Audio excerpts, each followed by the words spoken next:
Welcome back, gamers. Today let's take a look at Battleborn.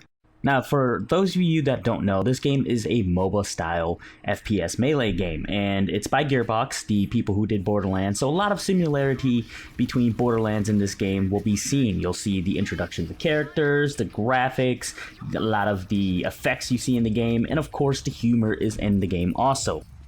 The nice thing about this MOBA is that it also includes a single-player campaign. The campaign is pretty decent, however, it is also dry at the same time because most of the mission consists of going from point A to point B, defending against NPCs, and of course killing bosses.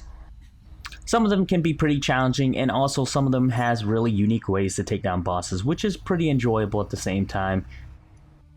Now keep in mind that even though this game does include a single player, you can create private matches, the game however requires you to be online to play, so no matter what you have to be on the server to play the game, even the single player if you want to solo it. And also there's anime cutscenes that accompanies the single player. You'll see a lot of dialogues between the characters and the enemies in the game. There is a deep lore behind the game, and the story of the game is about how all the star systems disappeared except for one, which is called Solus, and how all the race and refugees in the universe are now converging on this one star to fight against the Varelsi. And they're among 5 factions who are based on different beliefs. And from these factions rise the Battleborn, who are the heroes to fight for resources. There are 25 characters in the roster at the moment. Each of them has 2 different abilities, 1 passive, and their main ultimate. The only annoying thing I find about the roster is the fact that most of the characters in the game is locked because you have to do challenges or the story mode to unlock them. However, it isn't too difficult to unlock the characters, and over time you will unlock every single one of them. There are 3 different competitive modes that you can play right now. There is the Capture, which is a classic capture control point where you fight amongst heroes. Meltdown, where the team marches waves of minions to the other team and score points every time a minion throws themselves into an incinerator on the opposing team. The final mode would be very familiar to you if you played MOBAs before. It's called Incursion. The goal of Incursion is to push towards the enemy team and destroy their spider sentries. At the same time, you'll be collecting shards to upgrade turrets, supply stations that you can help build up, and also speed boosters. At the same time, there are mercenaries that you can hire or kill on the map to actually help with the push. The other nice thing about the game modes is that each of the game modes come with 2 different maps.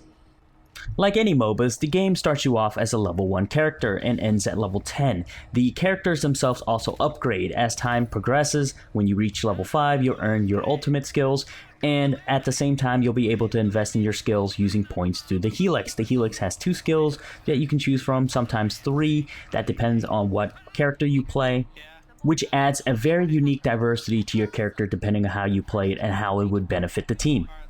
Now, aside from just the character upgrade through the Helix, the character can also upgrade outside the game. There are loots in the game that you can get as you earn loot boxes by buying them through the game's coin credit, or if you unlock it or earn it through the single player campaign, you open up these loots that can benefit you because you can bring 3 items into the match, and depending on which loadout you choose will benefit your character slightly, but it does help. So what else can be unlocked in the game? There's tons of skins you can unlock, there's great amount of lore, and also items you can find in the game, loots and loadout, and there are challenges to complete. So there are tons of things to do in this game.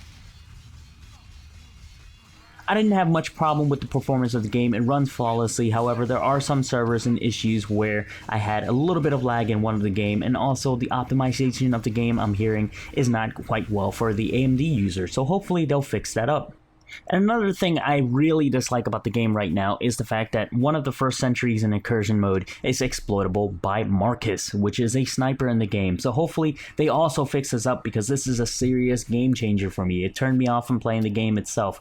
I do, however, enjoy the game. It is a really fun game to play. There's a lot of communication between teammates and also voice chat. So voice chat is included. People will communicate with each other. You have to work together to destroy the enemies. And staying alive in this game is really important when you play this type of game, because later on as you level up and progress, it takes a longer time for you to respawn. So staying alive and teamwork is the goal of the game.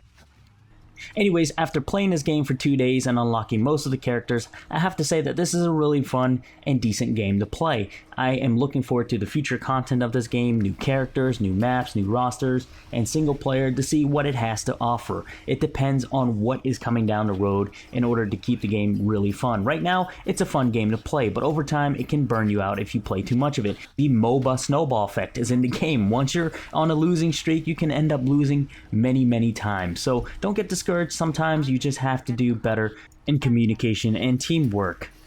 Another discouraging thing about these type of game is the fact that surrendering is in this game. When it comes down to surrendering, a team knows that they can't win for some odd reason or that they're getting killed too much, they won't even try anymore. Some people will try to surrender, ending the match really early.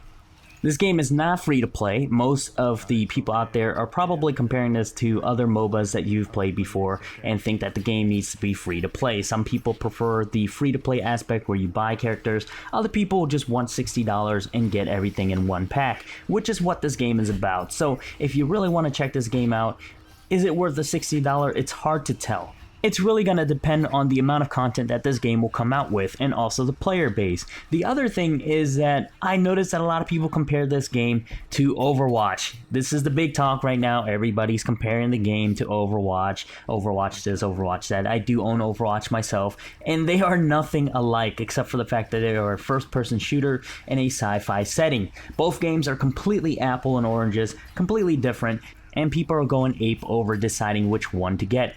I'll do a comparison video later on and talk about both games and see what's better for you. But as for Battleborn itself, guys, if you want something a little bit Borderlandish and a MOBA type of game, check this game out. Head to Steam. Thanks for watching, guys, and game on.